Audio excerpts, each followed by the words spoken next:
What's up, everybody? Welcome to the 27th episode of Honor Society, covering all things Ring of Honor. My name's Colton. Ace is out this week, but I'm joined by the one, the only, the king of keeping it creamy, Freems. What up, Freems? Sure. Hey, what's up, guys? Don't let the name fool you.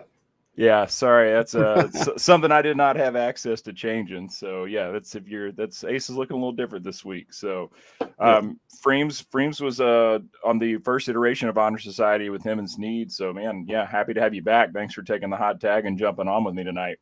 Oh yeah, of course, man. Of course. So yeah, man.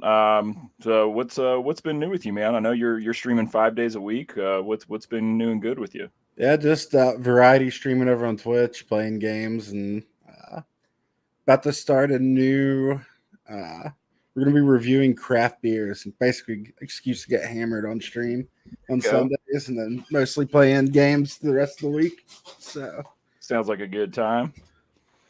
But yeah, guys, per usual, make sure to like and subscribe to the Turnbuckle Tavern. You know, we're churning out 6 shows, 6 different shows, 6 days a week, free content. So if you're on Spotify, Apple, YouTube, leave a 5-star review, like, subscribe, all that good shit. Go to theturnbuckletavern.com to find everything. And yeah, usually we cover news this week, right around here at this part of the show, but there's really not shit for news in the Ring of Honor world this week. So if you're ready, man, we'll just go ahead and jump straight into the show results. Yeah, let's do it, man. All right, man. Let me roll the ticker here for the results at the bottom of the screen for you guys watching at home. So pretty good show this week, man. Open up the match. We are opening up the show. We had Rey Fénix versus Gringo Loco. So this is we heard a few weeks back that Rey Fénix was going to be taking some time off. Brother hadn't been taking shit for time off. Like he's been in the last 2 Dynamites. So I'm wondering if that was because we haven't seen a whole lot of Penta besides that Trios Battle Royal. So I'm wondering if that report was incorrect. I wonder, did it mean he's taking time off from AEW? He's been on both. The report that I heard, so we covered this in the news about 3 weeks back, was that he was like nursing a not severe injury, but an injury that was like nagging him and he needed to take a break. And then we did not see him for like a week and a half. Well, it's just, so you're in our group chat, I'm pretty sure. Mm-hmm. I watch AAA, right? Yeah. I'm a big AAA fan. He's there too. Like he's there too. Like he's doing stuff there.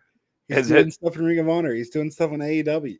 Like he's not taking a break at all, man. He's been all over the place, and it was cool to see him here, man. I'm excited to see. I'm a big Gringo Loco fan. I've been excited to see him a little bit more regularly on ROH TV. Yeah. I mean, my thought going into this match was Gringo's coming in 0-2, man. He's got to get a win here, and Rey Fénix is a guy that can definitely lose, and it doesn't hurt him.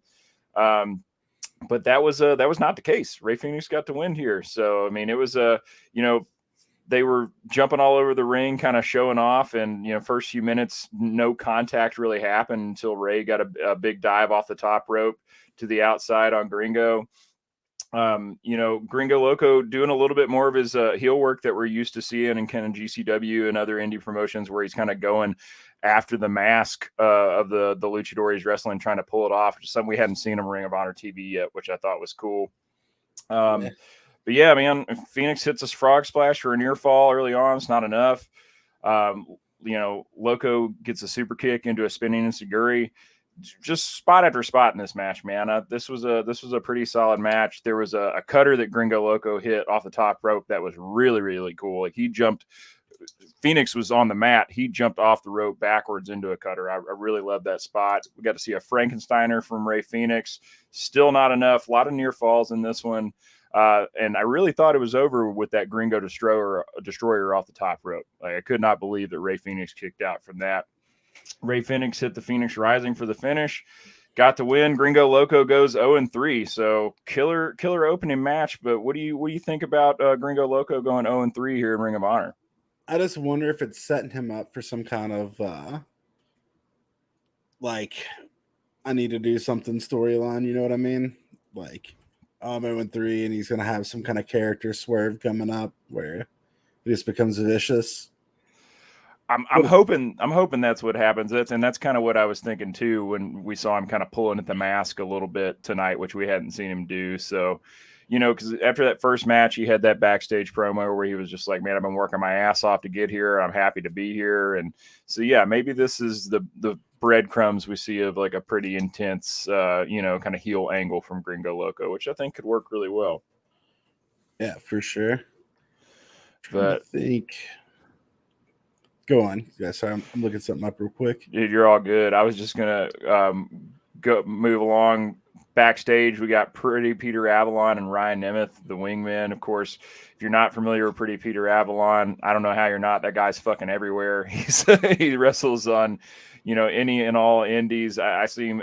I live here in Louisville, Kentucky. We've got a new promotion here in town called Derby City Wrestling that's associated with United Wrestling Network. They do a show out of LA weekly. They do a show in Memphis weekly, and I think a couple other like historical territory towns. And I've been to 2 tapings for them where they've done 4 episodes each taping, and he's been on every fucking single one of them. So, he's everywhere. This is his Ring of Honor debut for 2023. So they were just backstage talking about their match later in the night with Iron Savages. So, what were you looking up? Did you find anything good?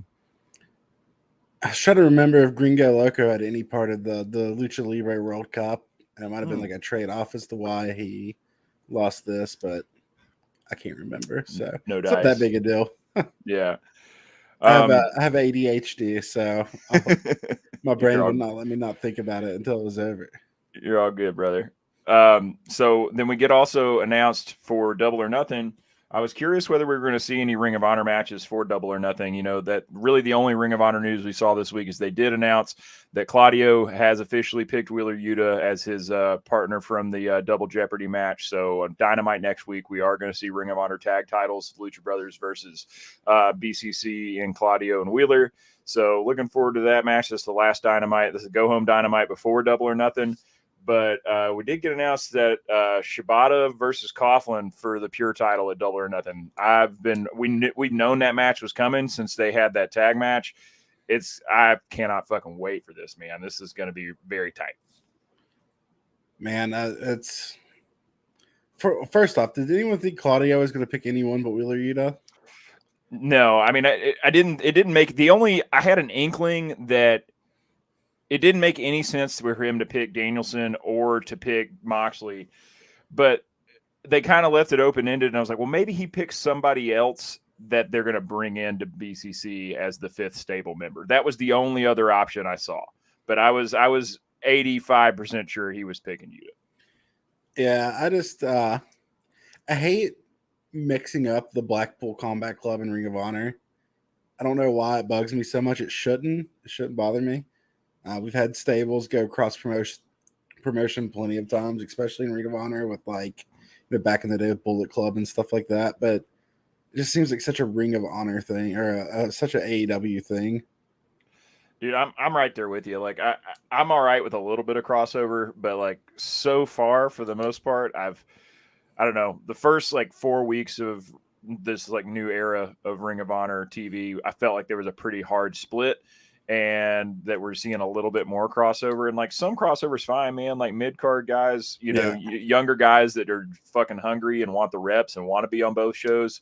Cool. But I'm kind of with you when you see your second biggest or your biggest faction, depending on who you ask, is on both. Yeah. It's a little bit too much of a AEW bleed over for me. I didn't get that hard quarter of a feeling of that on tonight's episode.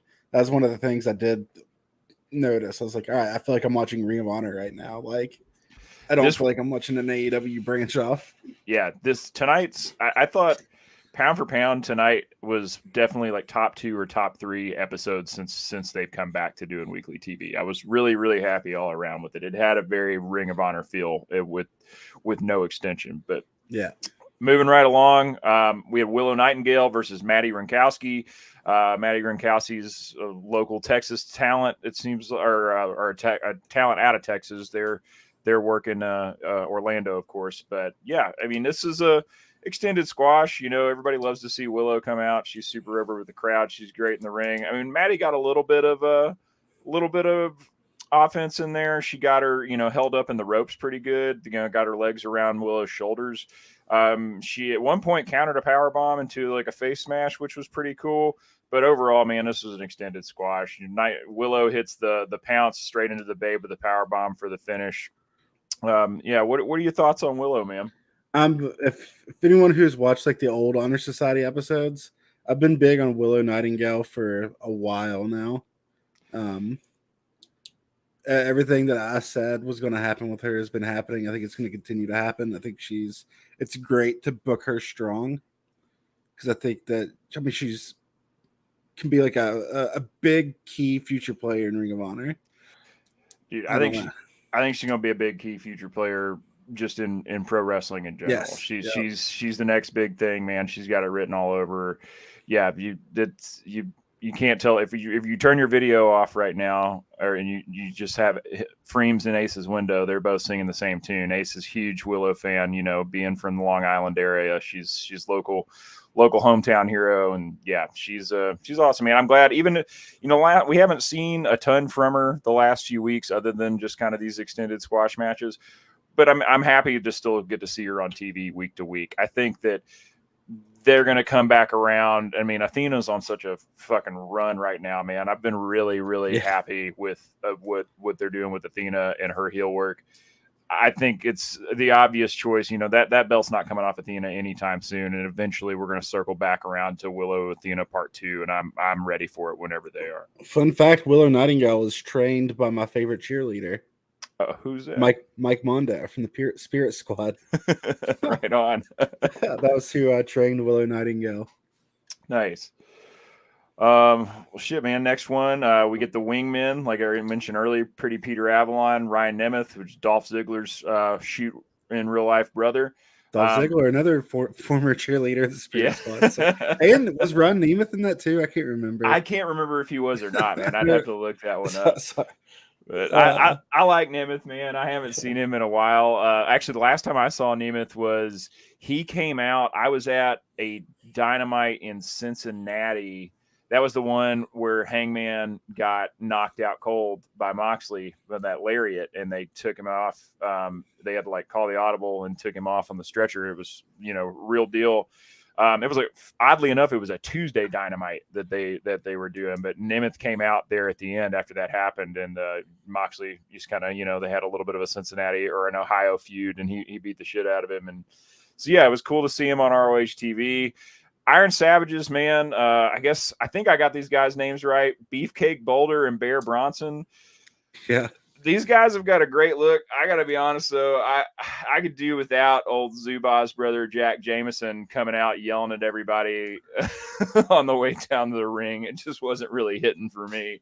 What did you think about this match? I feel like it was fine.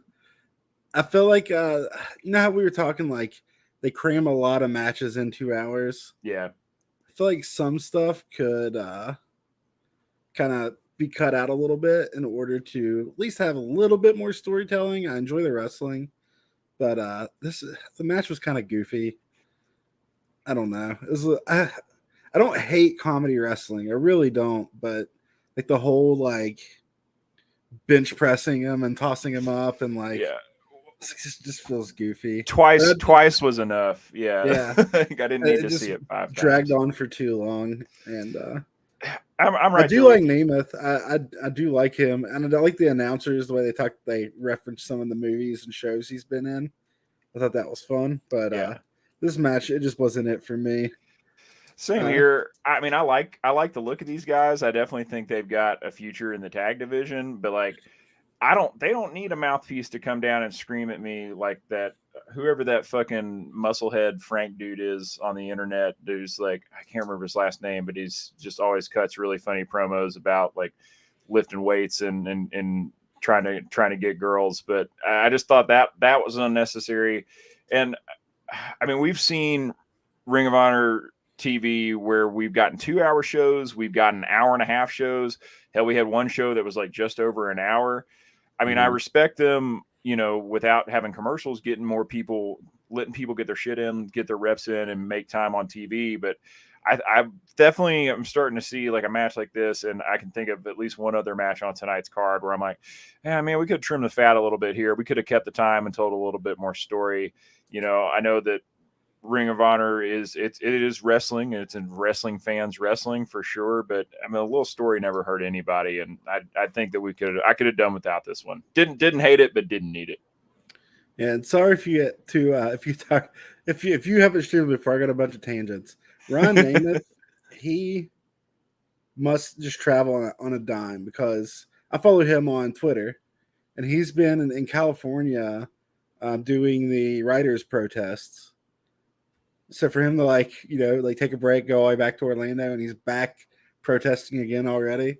So kudos to that dude. That's some work ethic there. Yeah, for sure, man. Well, I mean, I guess so is he protesting as a writer? Yeah.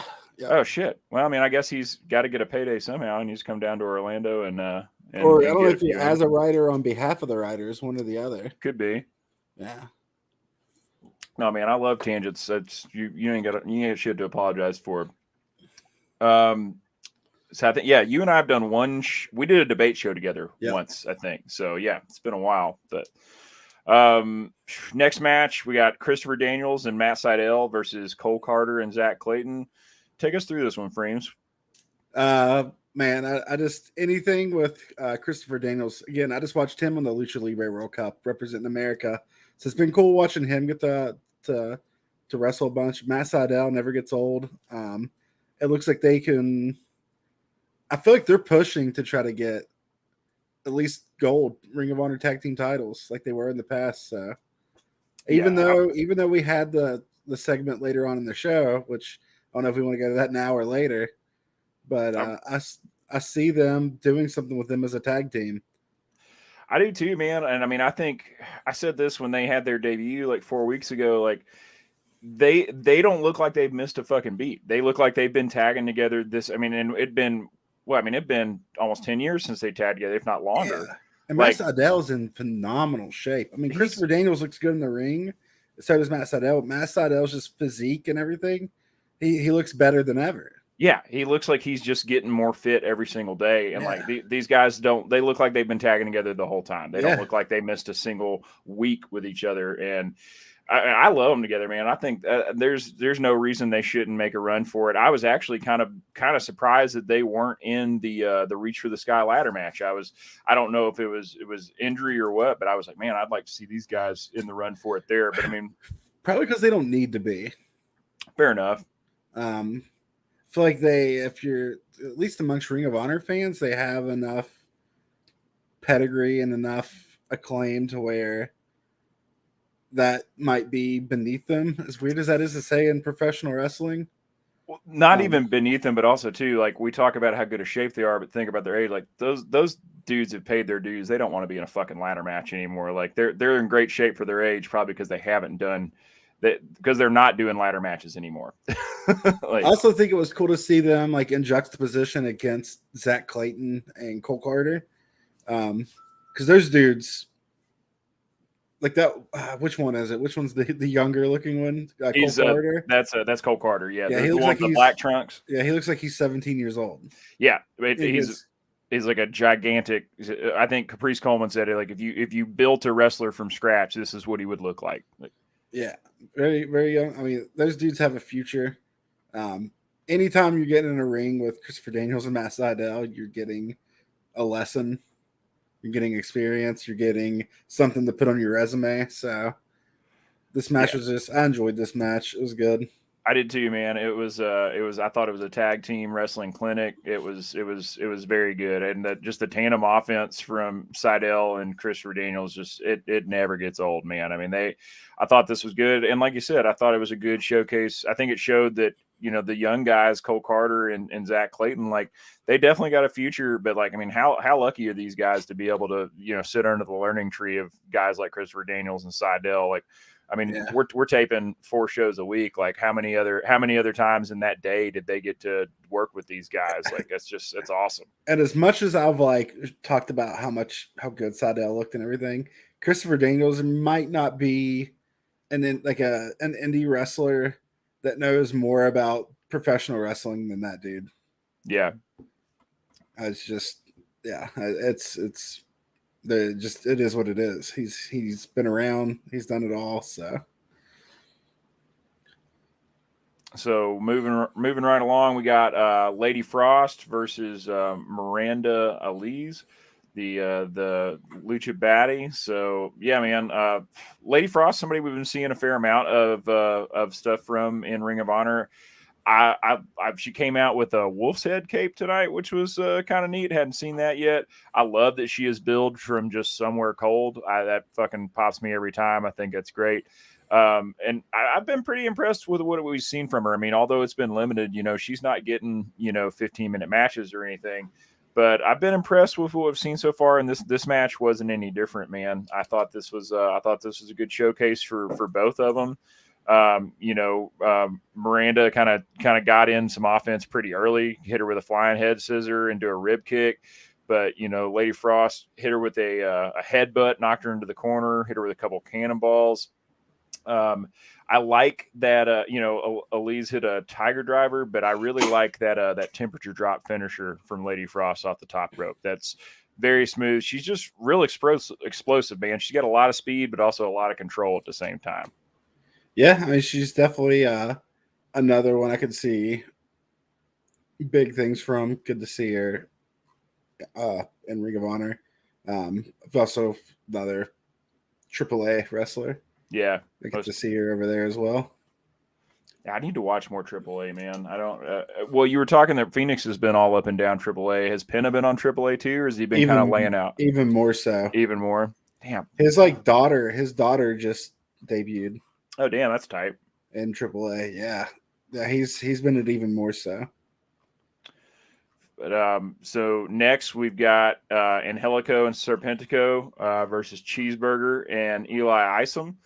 Haven't seen a whole lot of Spanish Announce Project on Honor Society. I mean, what are your thoughts on those guys? So this match here, I was in and out of because I was trying to make some food and stuff because I worked up, Yeah, so I know how it goes. I was in and out of this one, which is I'm going to go back and watch it because I mean Cheeseburger, come on, it's ROH legend there. Hard not to love Cheeseburger, man. This was a good match, man. Spanish Announce Project, they came down to the ring with Luther, which was cool. I always love seeing Luther. Haven't seen him in a while. Code of Honor adhered to start off, but it was Burger and Serpentico to start off the match. Standard wrist lock, collar and elbow start off. Cheeseburger almost got a sclera locked in on Serpentico pretty early, which was cool. And then, Angelico just comes in, kicks him, knocks him down, gets a tag, and then Angelico comes in and he just goes to work on Cheeseburger's left leg and continued to target that rest of the night. So, classic Angelico. Cheeseburger pushes him off, ends up pushing Angelico into Serpentico at one point and gets Eli Isom tagged in. And man, Isom comes in hot. He's got a flurry of offense, hits a pop-up neck breaker on Serpentico for a near fall. Isom ends up throwing Serpentico through the ropes out to the floor, does a dive through the ropes and hits him. And then at that point, ref's distracted with Angelico in the ring. And Luther pays off, man. He hits Isom with a pump kick, and Angelico gets a wicked submission on Cheeseburger. I do not know what you call that move, but it was fucking uncomfortable to watch, man. This was a quick match, but it was a good match, man. And this is, I think, we saw Cheeseburger not last week, but I think week before. So I'm hoping we get to see, especially now that we're back in Orlando doing bulk tapings, which I honestly prefer. I do not love the look of the product when they tape it after Dynamite. I'm hoping we get to see a little bit more of Cheeseburger. Oh yeah, me too. They have to have him. Yeah, He's a staple, man.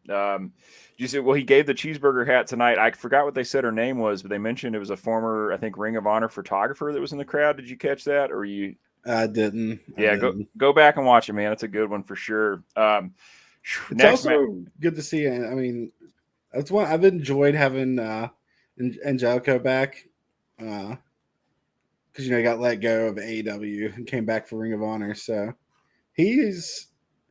I know people hate on his look, but he's a good wrestler, man. Dude, he's an incredible wrestler, and I think he had a match with. He had a match with. He had a one-on-one with Gringo Loco a few weeks back? Am I remembering that correctly? Yeah.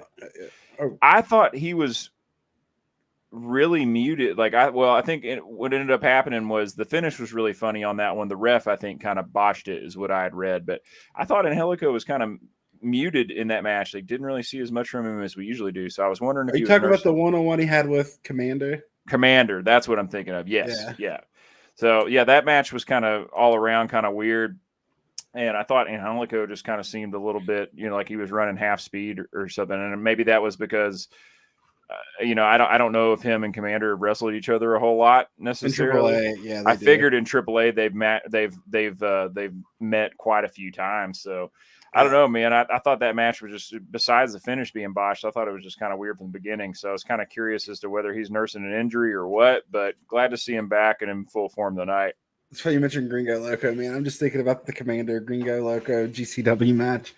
It's good. Back in April. Yeah. Anyways, sorry.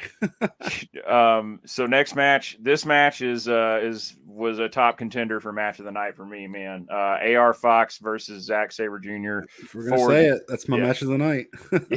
for the New Japan Pro Wrestling TV title, man. This match was fucking amazing. I mean, I love both these guys individually. I love that TV title. I think it's a great looking belt. It's very unique. I mean, the front plate looks like a TV screen, which is tight. This was kind of a clash of styles here, man. You got a little bit. I don't know if I'd say AR Fox is purely a high flyer, but dude's got some moves, and Zack Sabre Jr. is one of the greatest technical wrestlers alive doing it today. So I thought this was a big AR Fox fan. Me too, man. And I was like, I really want him to win this match, but he ain't going to win this match. No, because then that would totally screw up New Japan Dominion, because that's the rematch with Jeff Cobb. And so, but I had hope for it too, man. I'm really glad that we're getting to see AR Fox as a solos, because I know when he was on AEW TV, they were kind of pairing him. He was running around with Top Flight. When he first came over to Ring of Honor, they were pairing him with Blake Christian and Metalik. And then I think he has a big future as a solo talent, and I'm glad that we're getting to see that. He got his chops being a tag team wrestler. I mean, with back in the day with ACH. I wouldn't mind seeing him teaming up with ACH again.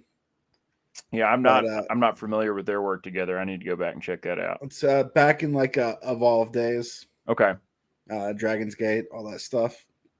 They used to team together a lot, but just AR Fox has always been great. I can't believe we got this match in Ring of Honor, dude, and it's just with no hype to it whatsoever either. Yeah. I do my best to stay away from spoilers and just not go looking for them. So I had no idea that this was on until I saw them post the card on the Ring of Honor Instagram today. Mm-hmm. So yeah, this was this match was just killer. They definitely made me believe a couple of times that AR Fox had a shot, and which is my favorite. Even though that he's not winning it, that's a sign of a good match, man. Is when I get worked a little bit there. This was really, really cool. I like their clash of styles. And then we could go through the spots in this match, but it was just spot after spot after spot. Zack Sabre Jr., he gets the splater into the stretch buckler for the win. Also, something I didn't know. First time that splater has ever been done on Ring of Honor. I had no idea either until the commentary team said, man. Yeah. So yeah, that was pretty sweet.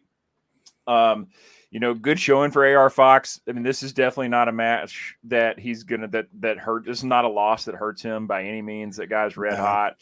If And anything, it just gets more eyes on him because even people who aren't going to like watch an entire ROH episode, there are people who are going to go watch a Zack Sabre Jr. match.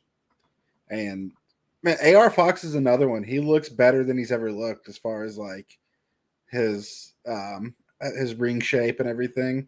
yeah. Yeah. So hopefully they do something with him. I feel like that's why they put him in this spot to begin with.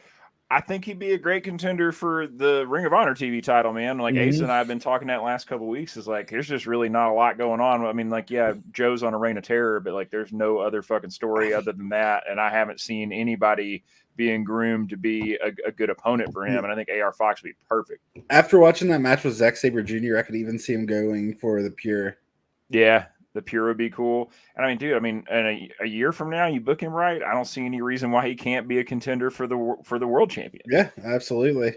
So after the win, after he gets the win, Dasha comes out and interviews Zack Sabre Jr. in the ring. And he talked about being the inaugural. You know, when he went to New Japan, he had his sights set on the New Japan Heavyweight Championship, but you know this opportunity opened up. Talked about being the inaugural TV champion, and that he's the most active TV champion of all time. I think he's got 7 defenses.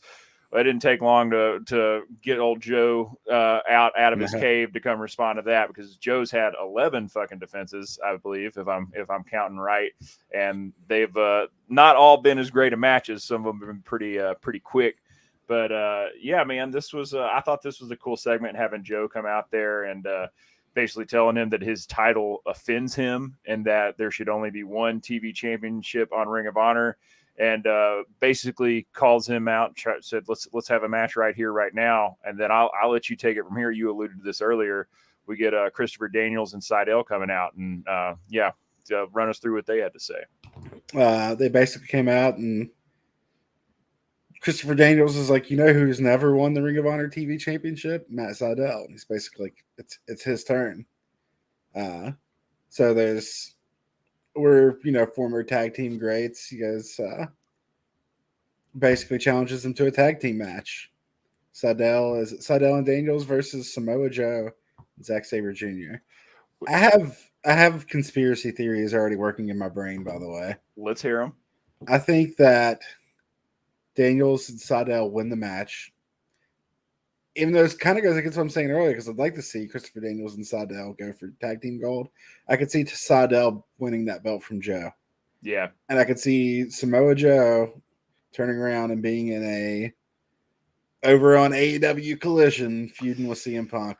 Well, that's what it sounds like is going to happen. I mean, we haven't heard officially he's feuding with Punk, but I mean, they already mentioned his name in the press release for Collision, so I think it's writings on the wall. It's time for him to drop that belt. Well, there's been rumors that CM Punk has said who he's wanted to work with, and that's and his Samoa top. Joe was like, I mean, the classic trilogy, CM Punk, Samoa Joe. Oh yeah, I'd be fine with another one. I'm cool with that, and I'm cool with Samoa Joe.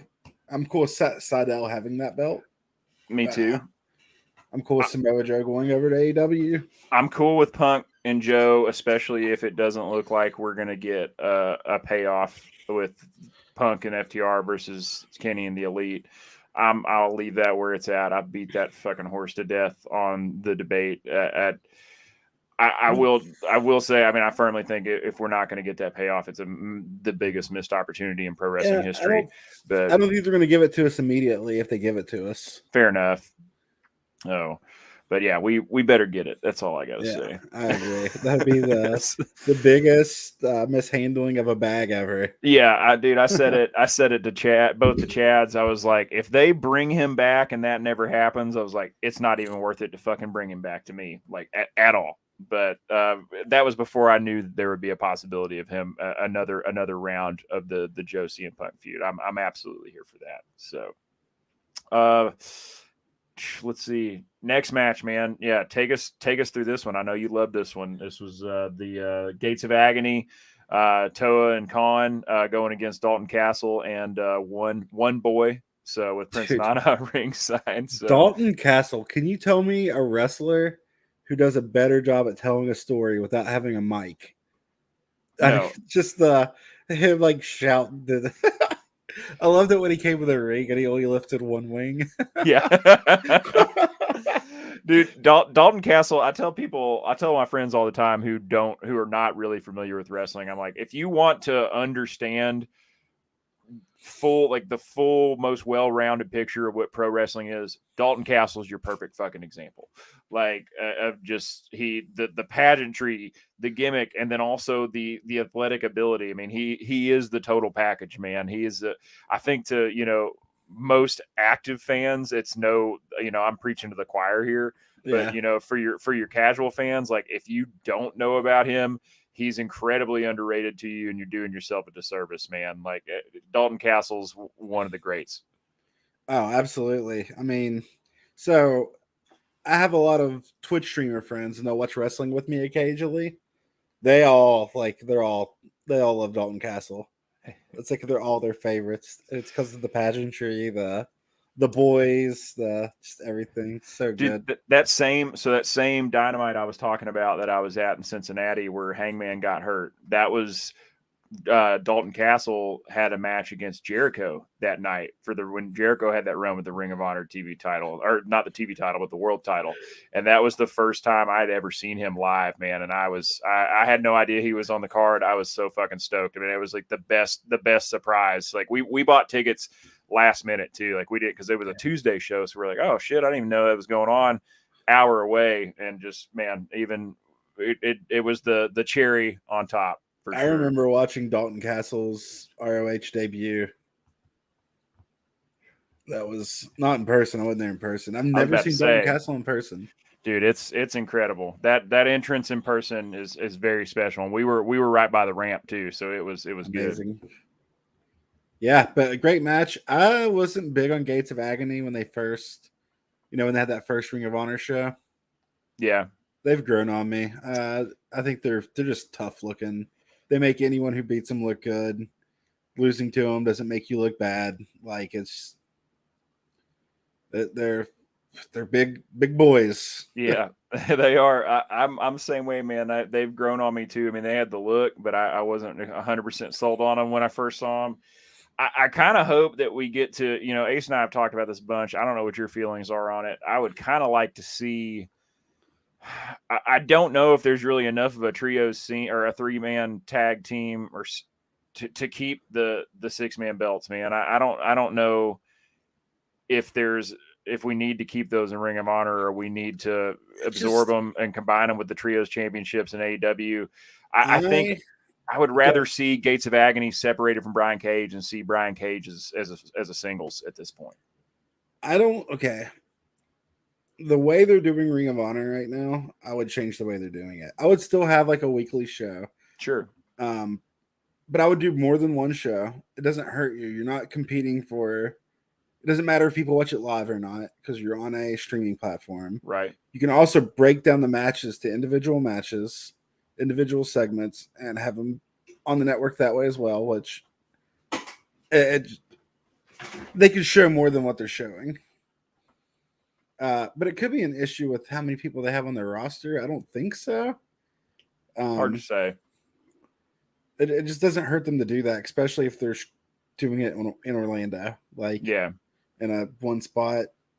Plenty of people are willing to go to Orlando. Most wrestlers live in Florida. Yeah, it's a nice little tax haven. It's good weather. Yeah, tax haven, good weather. Lots of wrestling training, whether you're NXT or any other wrestling school they have down there. There's so many. They could do more. It's just if they want to or not. I don't know why they wouldn't. Well, I'm wondering. At this point, I don't imagine Ring of Honor's making a ton of money right now. So I'm sure it's probably just like, I'm sure they're not in. I don't know what the streaming service numbers are. Like I haven't looked. I haven't done any digging to see what like the subscription numbers are. I guess I should deep dive into it further. Are they airing everything they record? Hard to say, man, because full disclosure, like I said, I usually like to avoid spoilers. I did look up some spoilers today just since, Ace wasn't here and I was doing some prep work getting ready for the show tonight. And I think it just kind of depends on the source. It's hard to say for sure.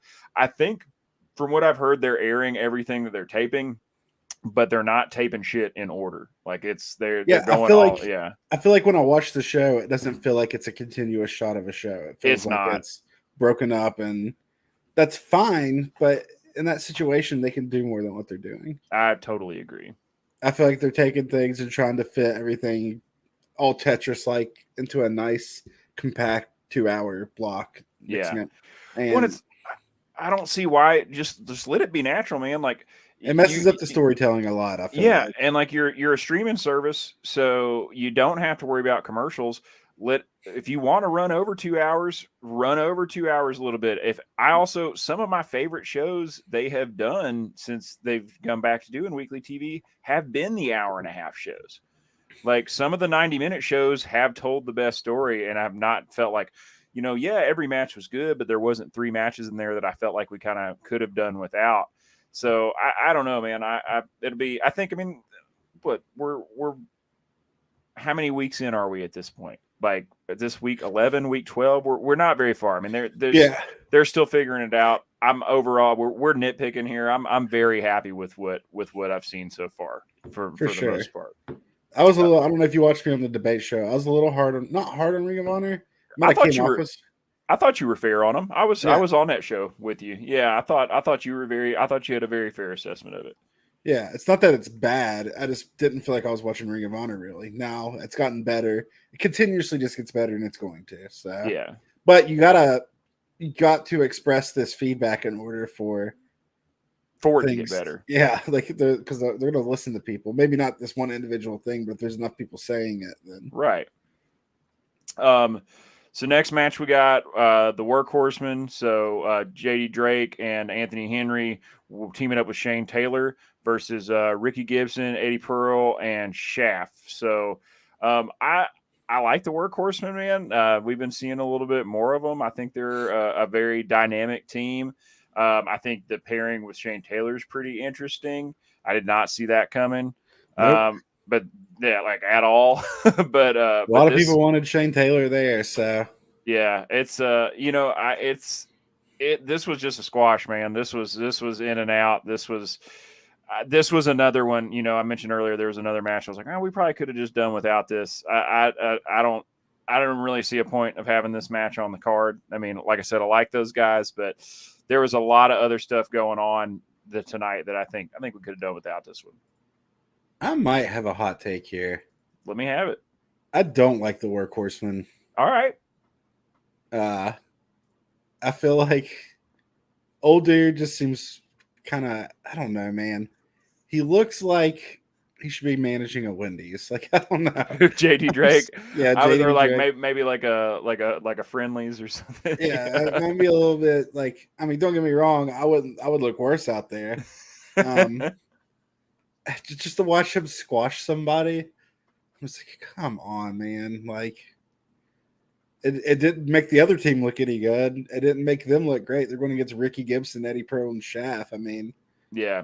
The whole thing seemed unnecessary, uninteresting. Well, and might be the worst match of the night. Yeah, I think it's up there, and it was an interesting team to squash. Like, I thought that was kind of weird to have, Eddie Pearl and Ricky Gibson on the squash end of things. Which I don't know. I thought that was a really interesting choice. People who could have a decent, they do some good shit. I mean, yeah, I don't get it. I don't get the Workhorsemen tank. I don't going back to the 6-man conversation. I don't understand them in the 6-man picture. I don't know. That's just, maybe they're just kind of trying things on and seeing what fits. I'm hoping that's what's going on. But yeah, this one didn't really hit with me very well. No, nah, not for me, man. Yeah, I mean, it wasn't like I need to turn this off, but no. It was quick enough to where it wasn't that was the nice thing. I will say that on the matches where I think a little fat could be potentially trimmed, they're never like long and drug out. It's like, okay, cool. This was under 6 minutes. Like it was, we got in, we got out. Yeah. You gotta like, I think Ring of Honor does do a good job. I don't realize it as it's happening. A good job at putting those matches in between matches to make other matches look better. And I don't know. I don't know if it's on purpose or if it's just is what it is, like coincidence. But Right. It's yeah, it's definitely. I'm always astounded by how much they pack into 2 hours. Like when you don't have commercials, it's like I look back and I'm like, shit, man, there was 12 fucking matches and 4 backstage segments. Like it's yeah, a lot of stuff, man. Like, and speaking of backstage segments, man, next one we got Dasha backstage with the Righteous. I don't know what your feelings are on the Righteous. I fucking love the Righteous. I love Vincent and Dutch. I'm so glad. You know, I heard the rumors that they might have been. They were talking to WWE. They had been seen backstage. I'm so glad that's not where they ended up. I'm very glad they're back in Ring of Honor. It's been a real slow burn with this setup with them and Stu Grayson. But it's been like just slow enough for me to dig it. I liked what happened tonight. So, you know, because, you know, last week we got Stu got curbed pretty bad by the Dark Order at the end of the match. You know, Reynolds threw him out of the ring and got the pin, and they didn't even look back at him, man. So I thought Righteous. Go ahead. Sorry. Go ahead. I thought this was cool that Stu kind of came up and directly confronted the Righteous tonight, and they were like, "Oh, Stu, you're so inspiring. You're one of us. You know, Dark Order's holding you back." You know, I didn't expect to see Dark Order come up, and they did. You know, they all, or well, you know, Stu or Uno came up, Silver and Reynolds came up, and they kind of got in Vincent's face and were like, "Hey, man, like what the fuck are you guys doing?" And then Stu just turned back around on him. He's like, "You don't speak for me. None of you guys speak for me." Good little segment, man. They could have given it a little bit more time, but I like the development they're doing with it. I just hope that they keep him in Ring of Honor. Like, I just have a feeling with this brand split, the Righteous they're just good. Like they're enigmatic, and they're going to end up at AEW. So just, man, I hope not. With that brand split, and with people like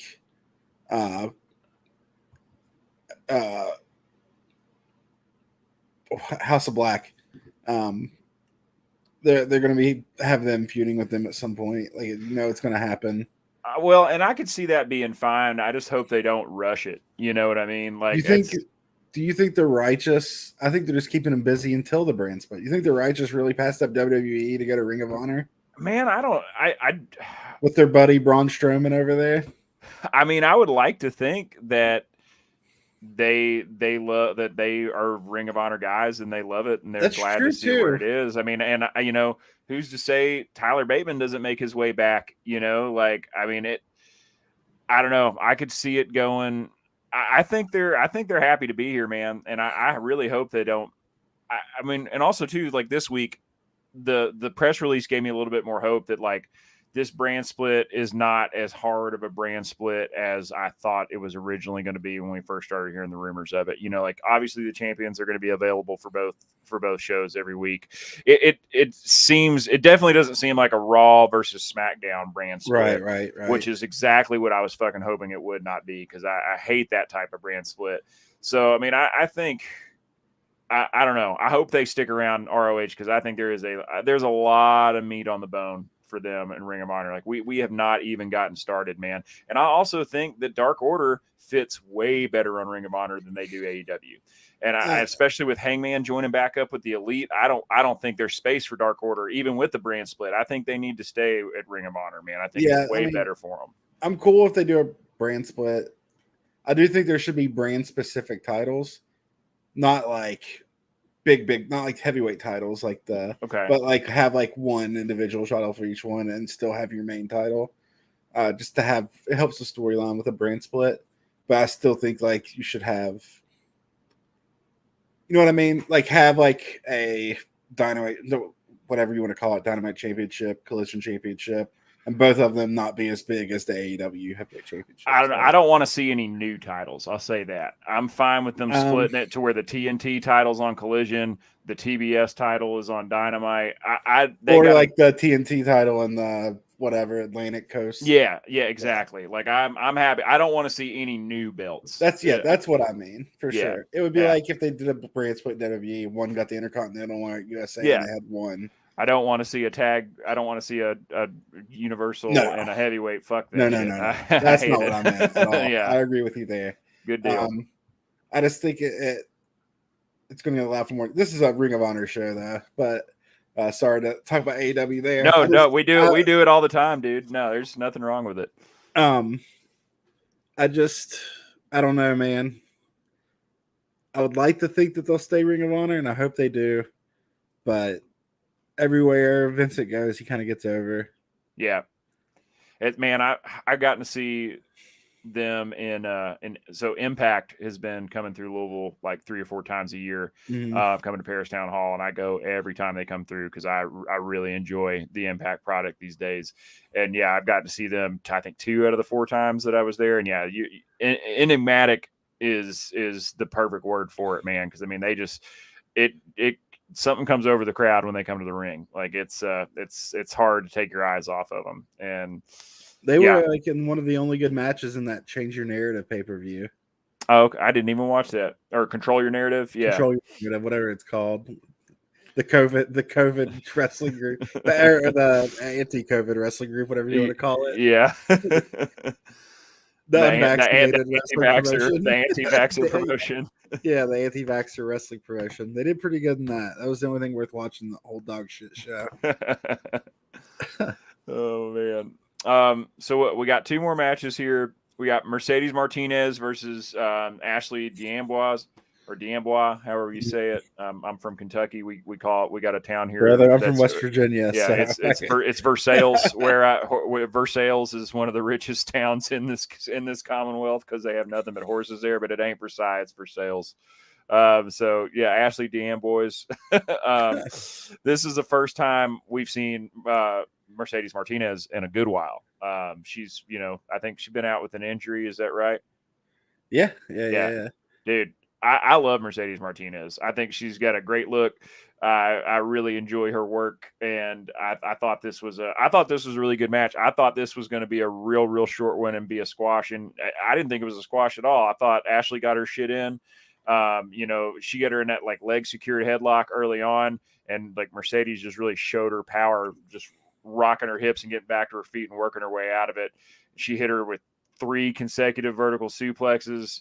It was this match was awesome, man, and that's face lever submission that Mercedes locked in for the finish was wild. That was I'm excited to see her back, and I think she definitely, she was a great, her run with the Ring of Honor Women's Championship was, not super long, kind of on the tail end there where Tony bought it and everything, or the beginning, I guess you could say. So I'm happy to see her back. I think she offers a lot to the women's division. You think she sticks around ROH or she makes the jump to AEW? What are you thinking?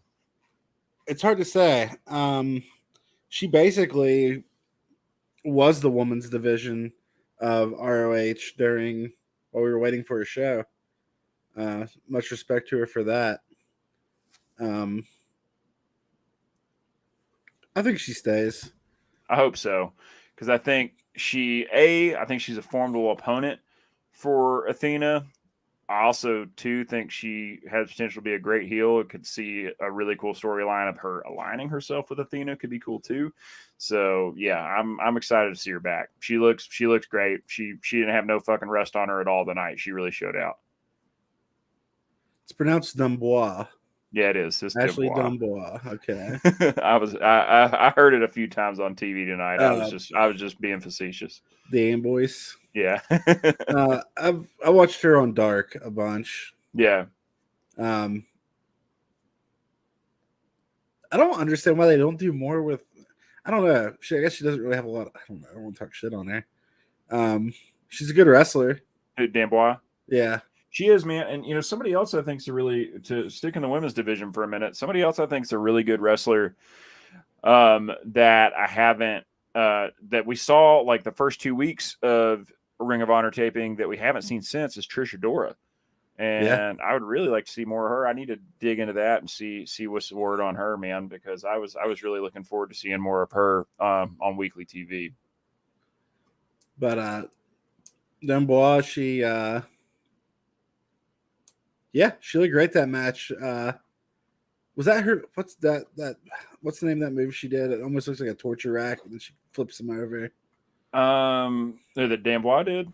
Yeah, She picked up Mercedes on her back and just flips her over. They did not give it a name when she did it, but yeah, it does look torture rack is what I thought too, like kind of a combination of like a torture rack and a Death Valley driver almost. Yeah, and I thought she was going to beat her after that move. I did too, oh, man. She might beat her here. Yeah, and I mean, I wouldn't put it past Mercedes Martinez to put somebody over on her return either. You know, she's just she's a true professional. So one of the best women's matches, not just matches, women's matches I've watched in AEW was that Thunder Rosa Mercedes Martinez match. Yes, and that one's gonna be hard to top. Yeah, and I've realized how much of that is Mercedes Martinez now. Yeah, more so than Thunder Rosa. I love Thunder Rosa. I do too. But yeah, that was Mercedes. I'd say 70-30 for sure. Yeah. All right, man. Main event. We got Action Andretti and Darius Martin going against Mike Bennett and Matt Taven of the Kingdom in a fight without honor match, man. Great match. Yeah, great match. I was it's not that I had low expectations of this match, but it really exceeded them, man. This was I was very impressed with Action Andretti and Darius Martin. Not that I don't think those guys are talented, but just their cohesion tonight and their work together as a team. Because I mean, I know they've teamed a little bit together, but I mean, we're really only like third weekend of them running together. And I thought this told a great story. I thought it was tasteful use of trash cans, chairs, ladders, tables, anything and everything. The spot where, you know, Maria was trying to help Mike Bennett and, you know, backfired, caused Bennett to accidentally hit her, like basically headbutt his wife and knock her out cold. How many times has that happened? I mean, quite a few. How many times has Bennett accidentally hit Maria? It's so funny. It never gets old, man. No, I like it every time. Yeah, I'm not even hating on it. Like, I think it's great. But if you guys, for those of you watching, if you did not watch tonight, if you did not see this match, go back and watch it. It was great. It told an excellent story. And at the end of it, yeah, man, you know, Action Andretti, Darius Martin, they pick up the win here. And that surprised me. I was expecting the Kingdom to go over 100% in this match. And I thought that was really, really cool nod to the younger guys, kind of not a passing of the torch, because I don't expect the Kingdom to go anywhere, but just kind of a tip of the cap, being like, all right, we see you guys. I know that I think of Darius Martin, Action Andretti differently now than I did before this match. Oh, certainly, man. Like, it's changed my whole, like, I'm like, all right, they can be contenders in this whole thing. So, and that was the way the match started was great. No code of honor. You didn't even start in the ring.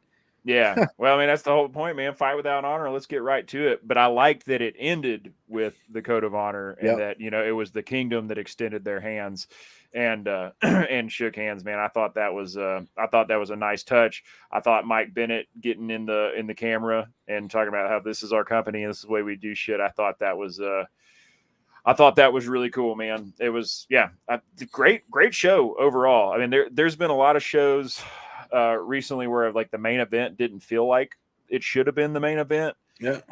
Tonight was a really good way to send the show home, I thought. So. Yeah, I enjoyed it. Well, man, at this point, let's go ahead and let's get into top honors and talk about match of the night. Well, I think I prematurely lost the bumper there. That's fine, man. You might have gave it away a little bit there, Freens, but what was your match of the night tonight? AR Fox and Zack Sabre Jr. Yeah, mine too, man. Close. I mean, it's close. It could have very easily been the main event of the night. It was a really good match too. Yeah.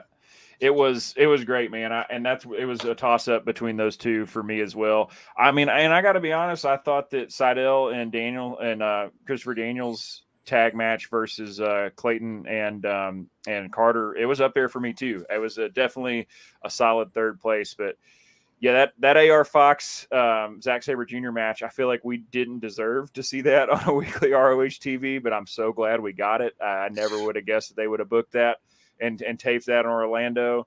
and it was incredible, man. I thought it was an instant classic, especially for a match with a 15-minute time limit, man. I mean, Yeah. they really knocked it out. If you didn't see it, go back and watch it. That it was killer. So super good.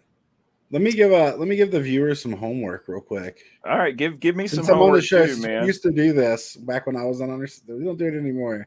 You guys don't continue to well, do it. Ace gives me homework. We don't give it to the viewers. He gives me a match every week, and because he's also an old ROH fan from back in the day, so he gives me a match that he knows I haven't seen, and I go back and rewatch it. So I'm saving the one from last week to go over with him, but go ahead and give me another one, man. So I'm gonna give you two. Oh, okay, shit. Okay, the only one of them is Ring of Honor. All right. So, it's Christopher Daniels and Matt Sydal versus Claudio Castagnoli and Chris Hero, Kings of Wrestling, as they were called, for the ROH Tag Team Championship. It's a Ring of Honor Dethroned 2006. Okay. Amazing match. Definitely worth watching. And then at Evolve 50 or Evolve 12, I don't know if I was going to say 52. Evolve 12, which is 2012. You have AR Fox versus Sami Callihan. Oh, hell! I actually have that on DVD. Okay. Yeah, you got that when the power goes out, man. Yeah, or when the grid goes down. Yeah, so definitely check both of those matches out. Very, very good matches. What year was that from? The AR 2012. Fox? Okay, 2012. Cool.